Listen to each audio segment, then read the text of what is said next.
Kodash, Kodash, Kodash, Adonai, Elohim, Sabaoth, meaning holy, holy, holy, Lord of hosts. It can be said as a mantra that is the prayer that the angels sing day and night. Yah, He, Va, He. Those 4 syllables can also be said as a mantra to unlock the divine frequency from the throat chakra. The first Yah signifies the Father who art in heaven, Abba, the architect of the universe, which is a divine masculine. He being a divine feminine, Mother Nature, the womb of the earth where mankind was created and formed from the dirt and the dust of the earth. Va being a divine masculine, which is mankind itself.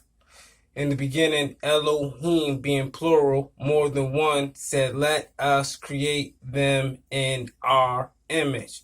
Key words, Elohim, plural, more than one, and the us and the our in that passage. The next, He, being a divine feminine, which is Mother Wisdom. Anna Chokmah. In the Hebrew, Sephiroth, Chokmah meaning wisdom. As above, so below. The macro prosophist above and the micro prosophist below, because we are the microorganisms and the host of the Elohim. This is part 2 of the esoteric life of Jesus. And this is out of the secrets of esoteric Christianity. So I'm going to jump right into it and just read through. Following the events reveal the embodiment of love. This is why Jesus preached about love and why love is so important, but this is the esoteric meaning of what it all really meant. Following the events revealed the embodiment of love. Love's nature for the first time in the story. In honor of Jesus' birthday, his grandparents hosted a feast. When the host inquired about the gifts Jesus desired, the youngster appealed on behalf of the starving children in the area. Permission was granted for him to invite the hungry ones to the feast, which filled the young Jesus' heart with gladness. Even as a child, Jesus condemned the Jewish priesthood practice of animal sacrifice. That's why the churches say the law is done away with. But Jesus said, I have not come to destroy the law, but to fulfill the law. And it's actually, and it talks about in the Bible that it is the animal sacrifices that are done away with, to make atonements for sin, being that Jesus would be the ultimate sacrifice. When the young Jesus approached Hillel, the chairman of Sanhedrin, he was unable to console Jesus' broken heart over the blood ceremony. Hillel, moved by Jesus' earnestness and insight, promised to educate the infant in Jewish esoteric law. Jesus received his early esoteric training from the Essene Brotherhood. Essene meaning the inner essence, where the eternal God comes from. The esoteric knowledge, the inward parts of the intuitiveness, how you connect to the Christos, which is the Christ consciousness when you reach our higher self through wisdom. Knowledge, wisdom, and understanding. He once grumbled to his mother about the Jews' narrow-mindedness and expressed his wish to meet his other brothers in other countries to study their ways. When an Indian Raja visited the region, he invited and offered to support Jesus' mystic religious study in India. It would be appropriate at this point to digress for a moment to highlight the many methods by which Jesus' mystical, spiritual training was accomplished. His primary modes of study and knowledge acquisition were as follows.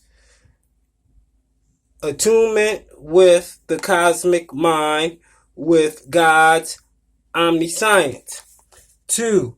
Recollection of knowledge and training from former lifetimes.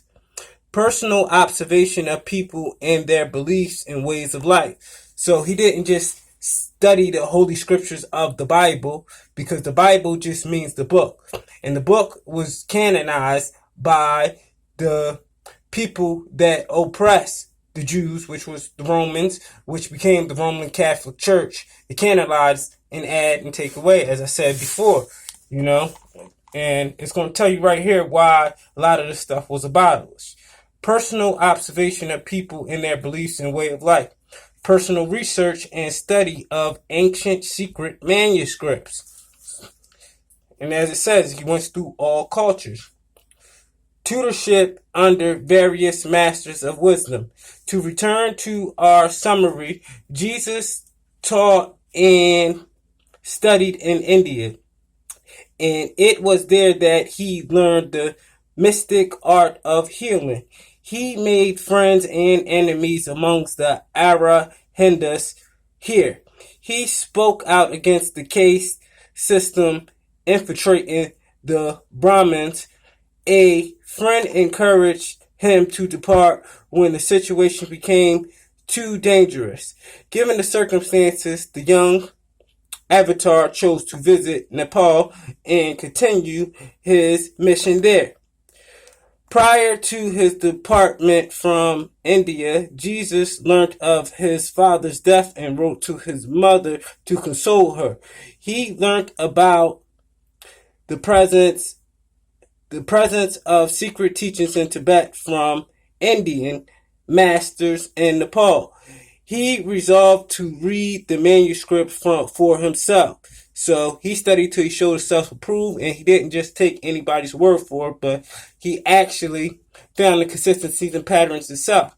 That's why he became one of the highest masters in knowledge, and why he was named the Christ, and which means crystals, because he reached crystals. It's going to tell you that in here as well.